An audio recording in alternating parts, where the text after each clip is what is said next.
Mellow music plays as we open on a man laying down a cloth before pouring himself a drink. He takes some water and runs his finger around the rim of the glass before putting it down, wrapping it in cloth, and smashing it with a cane. He then pours the shattered glass into a pair of slippers before putting the same slippers onto his bare feet. He walks with the cane into a large, empty house. We hear 60s pop music as the Marvel Studios fanfare plays. It stops suddenly and picks up again as Stephen Grant wakes up. He undoes the restraint on his right ankle before walking away from his bed, which is surrounded by a small frame of sand. Stephen calls his mother while feeding his one-finned goldfish, Gus. He finishes leaving a voicemail on his mum's phone as he leaves his home, briefly interrupted by a broom vendor right outside his door. Stephen catches a bus to the British Museum in London, which is showcasing an exhibit on ancient Egypt. He explains mummification to a young girl vis-a-vis the ritual, but is interrupted by his boss Donna, who calls him Stevie. He corrects her to call him Stephen, while she scolds him for tour guiding when he should be focused on selling gifts from the shop. Another associate approaches Stephen to ask if they are still on for steak at 7 the following night. He cannot recall and assumes the woman is asking him out. She giggles and walks away as Donna comes back and asks him what a vegan would eat in a steakhouse. When he rebuffs her remark, she walks away. Later, as they are closing, Donna continues to scold Stephen for constantly being late, which is why she assigned him to inventory. He tries to point out some of the historical inaccuracies of what they're selling at the museum, but Donna refuses to listen. He tells her that the Ennead is comprised of 9 Egyptian gods, but only 7 are present on the picture they're selling. Donna jokes about the mistake and continues to throw insults at Stephen before dismissing him. As he leaves, Stephen says goodbye to a security guard who greets him as Scotty, which Stephen replies, "It's Stephen with a V." As Stephen eats, he explains his sleepwalking to a gold-painted street performance mime who looks strikingly like the man who donned the glass slippers at the start. Stephen helps the performer out by tipping him and helping him get tips for pictures with tourists in between his rants. He reaches the conclusion that he will never need to overcome his sleepwalking if he is to commit to a girlfriend. He tips the mime once more before leaving, shown in the reflection of a puddle as a green leaf lands on it, causing ripples. At home, Stephen spreads the sand around his bed and locks each of the logs on his door. He attaches his ankle restraint and begins to listen to a podcast on staying awake while he fiddles with a Rubik's Cube. Clips show him doing activities to keep his mind awake, reading about the Ennead as the podcast suggests to read a book as a way of keeping the mind awake. As Stephen hears the words, "Think of yourself as a part of the story," he suddenly wakes up in a field of grass in great pain over his jaw. As he stands up, he hears a voice telling him to go back to sleep. He is told to surrender the body to Stephen. When he doesn't understand, the voice says, "The idiot is in control." Stephen removes a gold scarab from his pocket as a figure approaches him from behind, carrying a staff. As Stephen turns around, he sees that he is trespassing on a castle's property and is shot at by guards. The voice tells him to run away. Stephen does so as the guards pursue him, missing with every shot they take. Stephen comes to a part of the town where Harrow, a man with long hair in a dark red outfit, is being greeted by the people who clear a path for him. The man leads all the townspeople to the open town square, where he comments on the beauty of the day. He tells the people that their job is to make Earth feel as much like heaven as possible. He asks who wants to go first. A random man approaches and is greeted by Harrow, who commends him on offering his soul for judgment, waiting to serve our goddess even before she wakes. Harrow places the cane in the man's hands as he performs a ritual to judge the man in the name of Amit, the Egyptian funerary deity. Stephen and the other townspeople watch on as Harrow's scale tattoo on his right arm glows slightly before he declares the person is a good man and hugs him. The guards continue to search for Stephen amongst the spectators, as Harrow reveals that his name is Arthur. A woman presents herself to Arthur, and Stephen watches as his scale tattoo tips to one side and turns red. Arthur apologizes to the woman as she receives Amit's judgment and falls back. People carry away her lifeless body.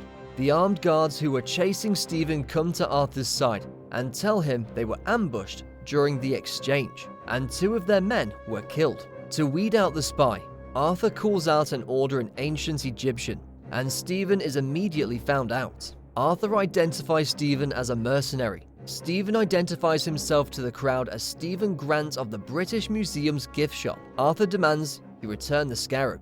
"You will give him nothing," the voice tells Stephen. Not realizing what he is doing, Stephen continues to keep the scarab away from Arthur. As the people crowd Stephen and pry the scarab from his fingers, he blacks out and comes to when he hears the voice saying, "Oh no, the idiot's back." Stephen is now standing in the same spot with blood on his hand and 5 townspeople laying unconscious around him. In Stephen's bloody hand, he holds the scarab. As he escapes in an American van with the driver's side on the left, the voice commands him not to drop the scarab. While listening to Wham on the radio, Stephen is chased by several cars, all with non-British driver seats.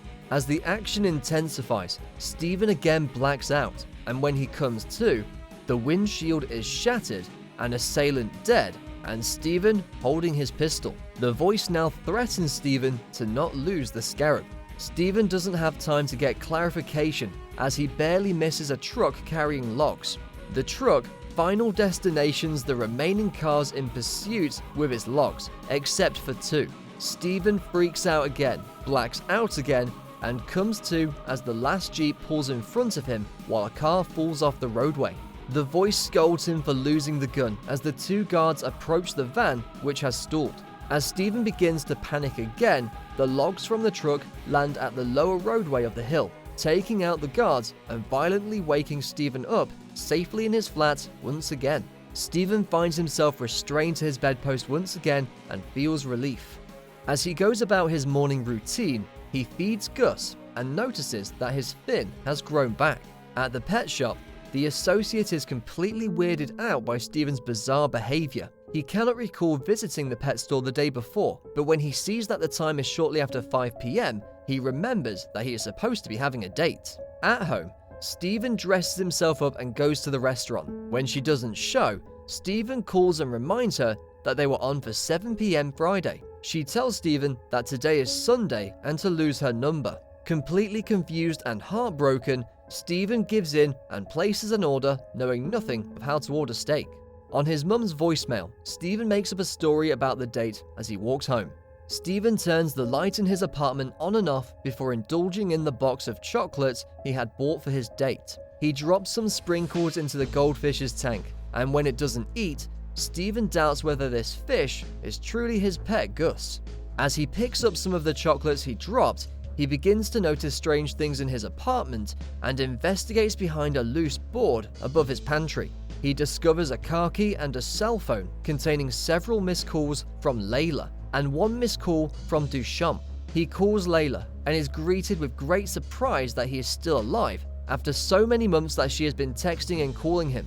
Layla demands to know where his British accent came from and identifies Stephen by his true name, Mark. When Stephen inquires as to why she called him that, the call drops. Stephen hears his name being called and tries to see who it is. After hearing the voice tell him, "You need to stop," the lights begin to flicker, and Stephen runs scared from his flat to the elevator. Stephen looks at his reflection as the elevator continues its descent. On floor 2, Stephen hallucinates a creature coming for him, then wakes up in a bus when he comes face to face with its beak.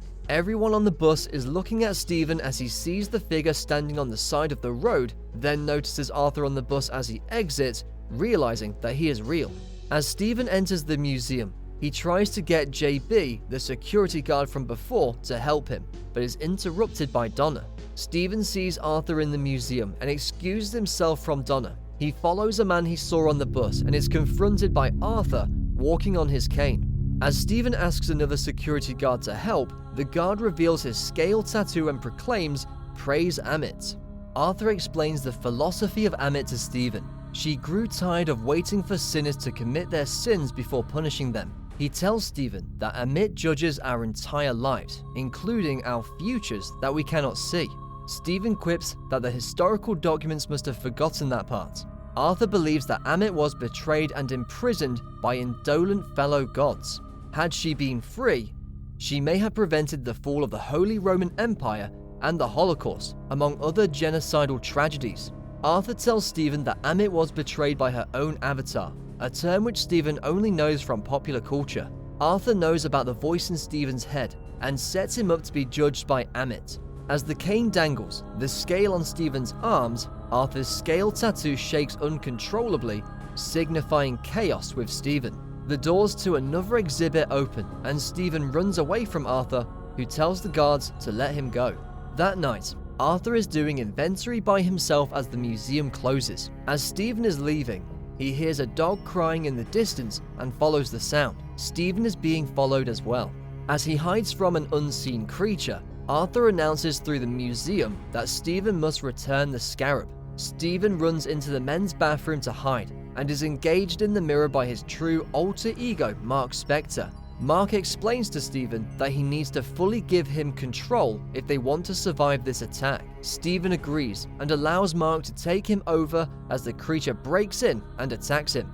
The creature is then seen trying to escape but is pulled back in and beaten to its presumed final death by a light grey-clad hero with a face-covering cowl, a hood, and a cape. The hero's name is Moon Knight.